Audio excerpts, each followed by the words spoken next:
നമസ്കാരം.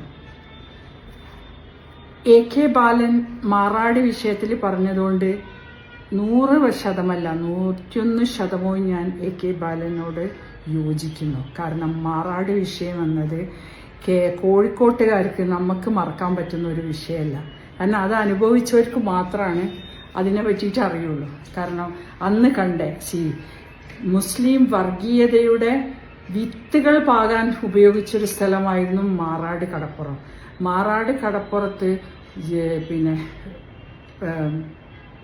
മത്സ്യത്തൊഴിലാളികൾ തിങ്ങി താമസിച്ചെങ്കിലും അവരുടെ ഇടയിൽ ഒരു മനുഷ്യത്വവും മതേതരവും ഒക്കെയായി സ്നേഹമായി അന്നന്ന് കിട്ടിയത് കൊണ്ട് ജീവിച്ചു പോണ ആൾക്കാരുള്ള ഒരു കടപ്പുറം നിവാസികളെ നമ്മളെപ്പോഴും പറയല്ലോ, കടലിൻ്റെ മക്കള്.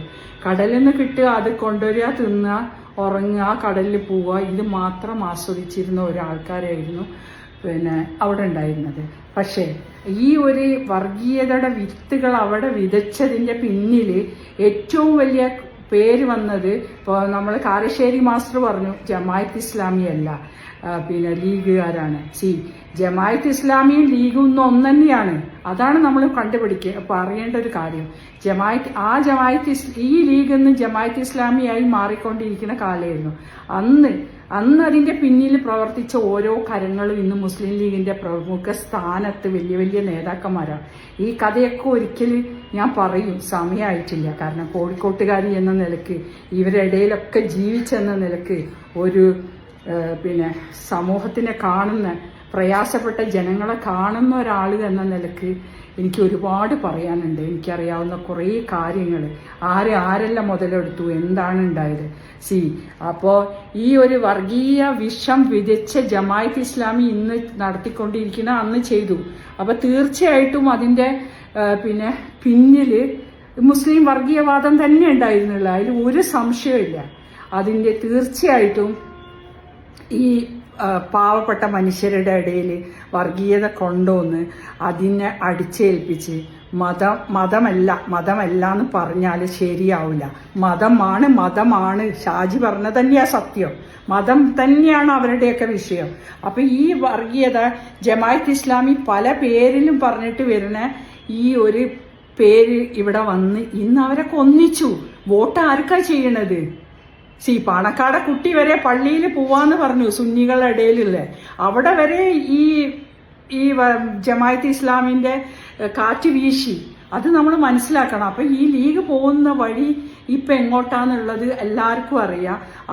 അത് വേറെ വിഷയം. അത് ആ ആൾക്കാർ അന്ന് അത്ര വർഗീയത ഉണ്ടാക്കിയത്, അടിച്ചമർത്താൻ പെട്ടതാരാണോ, അതിന്റെ പിന്നിൽ എന്താണോ കഥ, എല്ലാം ഒരിക്കലും പറയും.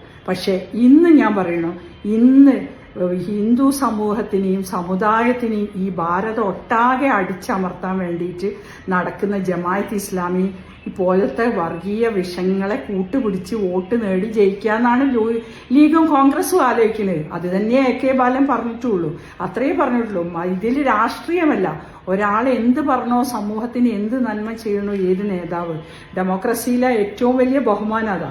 അതുകൊണ്ട് അത് തന്നെ നടന്നത്. ഇന്നിപ്പോ കണ്ഠരര് രാജീവരെ അറസ്റ്റ് ചെയ്ത് പറയണ പ്രവൃത്തികൾ കാണുമ്പോൾ നമുക്കറിയാം എത്രമാത്രം ഒരു കിട്ടിയ ചാൻസിൽ ഒരു പേര് കേട്ടപ്പോഴത്തേക്കും അതിനെ എത്ര അടിച്ചമർത്താൻ നോക്കുന്നുണ്ട്, എങ്ങനെ ഉൾപ്പെടുത്തി. ഇതെല്ലാം ആ മാറാട് പോലത്തെ ഒരു വിത്ത് പാകൽ പ്രക്രിയയല്ലേ കേരളത്തിൽ നടക്കുന്നതെന്ന് ബുദ്ധിയുള്ളവരെ ആലോചിച്ച് നോക്കുക.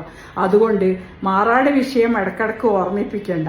കാരാട് മാഷും ഒക്കെ പറഞ്ഞു കേട്ടു അവര് ജമാഅത്തുകാരല്ല ലീഗുകാരായിരുന്നു, ഉറപ്പാണ്. ലീഗിന്റെ ആ വ്യക്തികളൊക്കെ ഉന്നതന്മാരാണ്, ശരിയാണ്. ജമാഅത്ത് ഇസ്ലാമിയും ലീഗും ഒന്നായി ഇങ്ങനെ കയറിക്കൊണ്ടിരിക്കുക സ്വർഗത്തിലേക്ക്. ആ സ്വർഗത്തിലേക്ക് പോകുമ്പോഴാണ് നമുക്ക് പേടിക്കേണ്ടത്. നമ്മളെ പോലെയുള്ളവരെ അവര് ചവിട്ടി മതിച്ചാണ് പോണത്. അതിന്റെ കാര്യമാണ്. ഒരു മതത്തില് വിശ്വസിച്ച് സ്വർഗത്ത് പോവുക, അവരെ കൂടിയും ലീഗിൽ മെമ്പർഷിപ്പ് ഉള്ളവനും മദീന പള്ളിയിൽ മെമ്പർഷിപ്പ് എടുത്ത പോലെയാണ് റസൂലുള്ളാന്റെ കൂടെ എന്ന് പറയുന്ന ഒരു പാർട്ടിക്കാരെ കൂടെ ഇരിക്കുമ്പോൾ ഇതൊക്കെ തന്നെയാണ് സംഭവിക്കാൻ പോണത്. അപ്പൊ എല്ലാവർക്കും മതം തന്നെയാണ് വിഷയം അവിടെ. അപ്പൊ ആ മതത്തിനെ നമ്മൾ ഭയക്കുന്നു. ഇവരുടെ മതത്തിനെ നമ്മൾ ഭയക്കുന്നു. മുസ്ലിം ലീഗ് കൊണ്ടുവന്ന മുസ്ലിം ലീഗ്, ജമാഅത്ത് ഇസ്ലാമി കൊണ്ടുവന്ന മുസ്ലിം ലീഗിനെയൊക്കെ. നന്ദി, നമസ്കാരം.